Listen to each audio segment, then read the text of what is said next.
Have you ever had an agency tell you, return ad spend looks great, we should scale this up, while your bank account was quietly dying? If you're running an e-com brand and you feel like your return on ad spend dashboards look good, but your cash says you're broke, this video is going to fix that. My name is Andre and I run Whole Growth. We manage Meta ads and Google ads for e-com brands.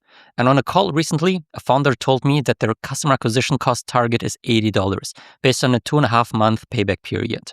But their agency kept telling them that the return ad spend looks good and that they should scale up the ad spend and be more aggressive. In this video, I'm going to show you why return ad spend on itself is a terrible metric to make decisions and how you should use the payback period instead. First, I'll walk you through the exact situation and will show you how a good return ad spend can still choke your cash. Second, I'll give you a dead simple way to pick your 30 to 90-day payback window that matches your cash reality. And third, I'll show you how that payback window shows you your true max affordable customer acquisition cost and at which point you should scale up and when you should kill ad spend. By the end of this video, you'll never trust a pretty return ad spend screenshot anymore. You'll have your own payback rule that keeps you aggressive without going broke. Let's get into it. So first of all, why does return ad spend lie?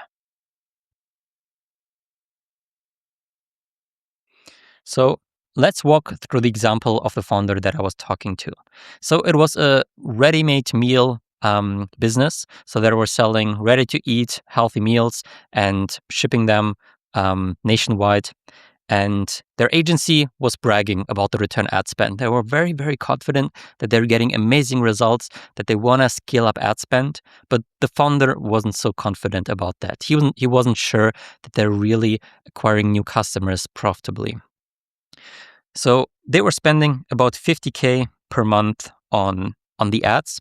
And with that, they were generating $150K in overall revenue. So the blended return ad spend was 3x. But the problem with that is that the business only had 30% gross margins. On top of that, they had slow collection, so they had subscription revenue that would take a while to come in. And with that, they were actually losing money. With that, they were not, those $50K in ad spend that they were spending were not profitable because by the end of taking all the margins and subtracting everything from that $150K in revenue, they were making a loss. So the return on ad spend number that they were looking at would completely ignore when they would get the money and how much of that money they would keep. And now if you compare that and look at the payback period and you look at the gross profit that you're getting with the customers that you acquire, that's where you don't leave that out. That's where you also look at how much do you keep from the money that you're making and how long does it take for you to get that money back. So first, you have to decide how aggressive you want to be. There are 30 days, 60 days, 90 days. Technically, you can even go more than that. 30 days basically means that if you acquire a new customer today, it will take you 30 days until you get the customer acquisition cost, how much you spend to acquire that customer, back in gross profit, and how long it takes for you to get that cash back into the bank and be profitable on that one customer that you acquired. When you pick 30 days, that is pretty aggressive in terms of what kind of goals you need to achieve, like what the customer acquisition can be.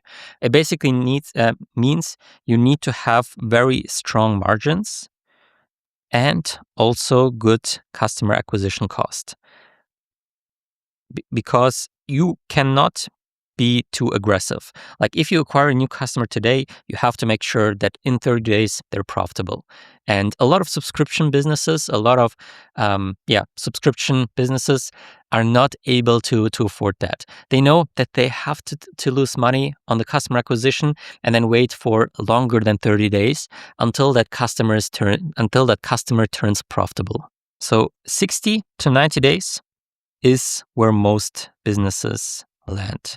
That means that is more common for D2C subscription. We usually recommend our clients to be below 60 days because otherwise, the longer you have to wait, the more risky it becomes, the more cash flow issues you can have because you basically acquire a new customer today and you have to wait 3 months or longer until you get that cash back in the bank and are able to reinvest and spend it to acquire a new customer. But obviously, you can be even more aggressive on customer acquisition, because the longer you wait, the more open the payback period, the more aggressive you can be on the customer acquisition side, and the higher the customer acquisition cost can be. 60 to 90 days is more common for most D2C brands, especially in the subscription industry. Especially if you're only doing subscriptions or the main focus is subscriptions, that is where most brands will land. Step 1 is to decide, what do you want the payback period to be? Like, how long can you wait until you get the money back? Then step 2 is to actually look at how much gross profit do you make over that time frame with a new customer. So basically, let's look at an example. Day 0, when you acquire a new customer, they spend $70 with you. Then on day 30, they do another, let's say, $50 order. And then day 70, the customer comes back and spends another $30. And that means that over the first 70 days of being with a business, the customer spends $150 with you. So the lifetime value of those 70 days is $150. And then we look at the AOV, that is basically $70. The 30-day lifetime value is $50. $120. And then the 90-day LTV. So the 60-day is the same as the 30-day LTV in this example, and the 90-day LTV is 150. So that means when you just acquire a new customer, they spend $70 with the business. Then in the first 30 days, they spend $120 in total. That's the first and the second order. And then over the first 90 days of being with the business, they spend $150. And that is the first, second, and third order. Then you have to compare that and put that into perspective with your gross profits. So basically looking at subtracting the costs of the products, the COGS, and the costs that are like directly involved with the fulfillment of those orders, like how much gross profit is left. And let's say you run an average of 50%, and your average gross profit is 50%. And that means that on the first order, you make $35 in gross profit. After 30 days, you make $60 of gross profit. And then over 90 days, you make $75 in gross profit. And based on that, that's how you can decide what the maximum customer acquisition cost can be. So if you want to be first order profitable, you want to make sure that you acquire new customers without losing money, without going into the red. That means you need to acquire customers for less than $35. $35 can be your maximum customer acquisition cost, because that's how much gross profit you make from a new customer, and that's the ceiling. If you want to be a little bit more aggressive on the customer acquisition side, and you're willing to wait up until 30 days until you get your money back, your customer acquisition cost back in profit, then you can spend up to $60, because your 30-day lifetime gross profit is $60.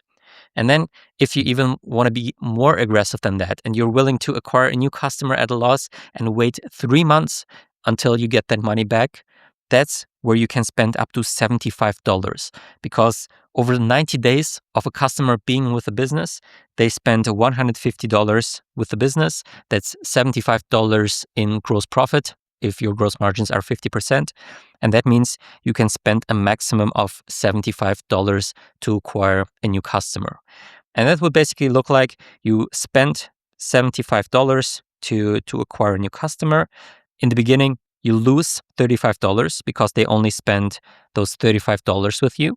But then over time, they buy another order, they place another order, and then after 3 months, or in this case, after 70 days, but let's say 3 months, they break even. At that point, they have placed 3 different orders with your business and have spent $150 with the business. And that's where you break even, where you get the customer acquisition cost back in gross profit into the business.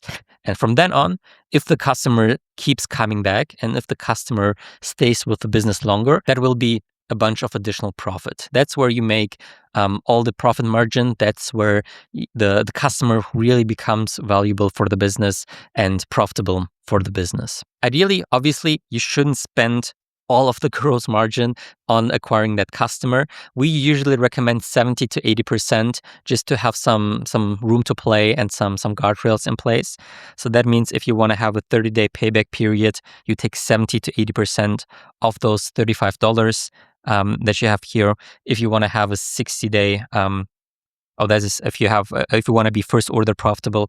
If you want to have a 30-day payback period, then you take 80% of the $60 here. And if you want to have a 90-day payback period, that's where you pick 80% of $75 as your maximum customer acquisition cost. Obviously, the goal should always be to be as low as possible and to spend as little as possible to acquire new customers. But obviously, the more money you can spend to acquire a new customer, the more aggressive you can be, the more ad spend you can have, the more you can spend. And long term, the business that can spend the most to acquire a new customer will win, because they can just outbid everyone. They can ramp up the ad spend, ramp up the volume.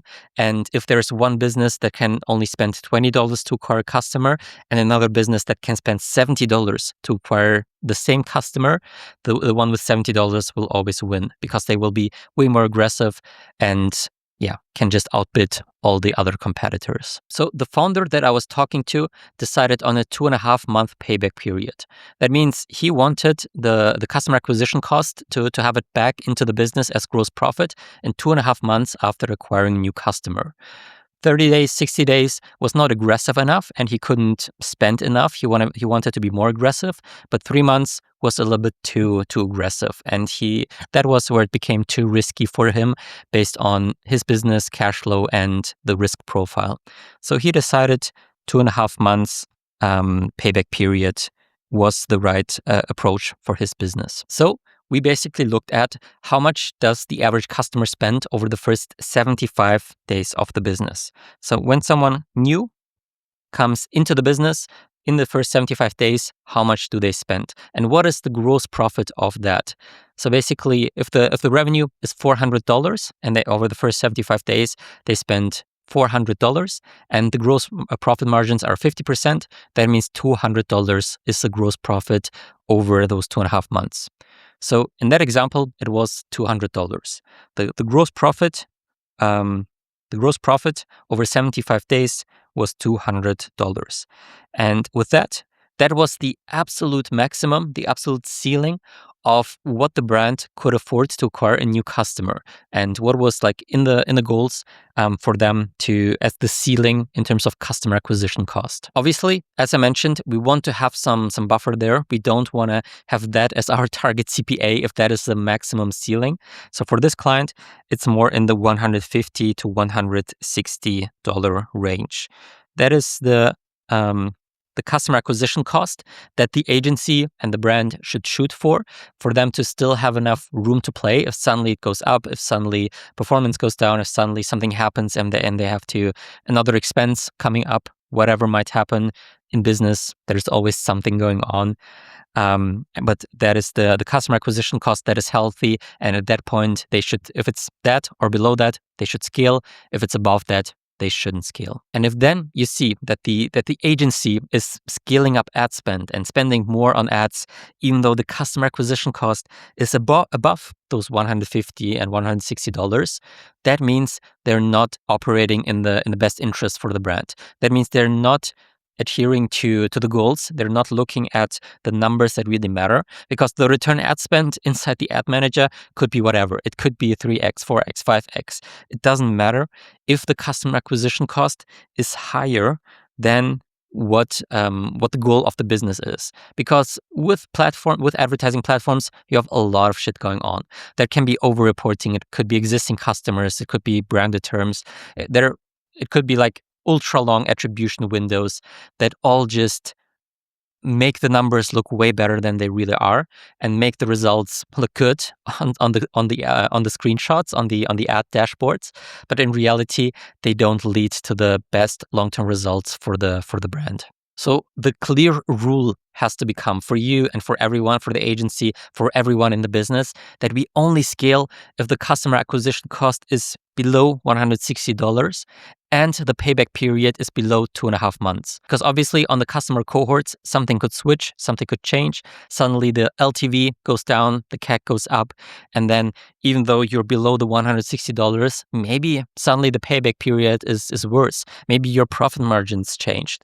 And maybe you have to recalculate everything. So those have to be the hard rules where based on which you decide whether you're scaling or not. Everything else, all the other numbers, they are just noise. If you're an e-com brand doing 50K to 500K a month and you want us to actually build your payback model and show you exactly how far you can scale Google Ads and Meta Ads without blowing up your cash, we do a free profit audit. We'll plug your numbers into our payback sheets, define your real customer acquisition cost, and show you where your agency is helping you or hurting you. There's a link in the description, fill it out, and if you're a fit, we'll walk through the breakdown together.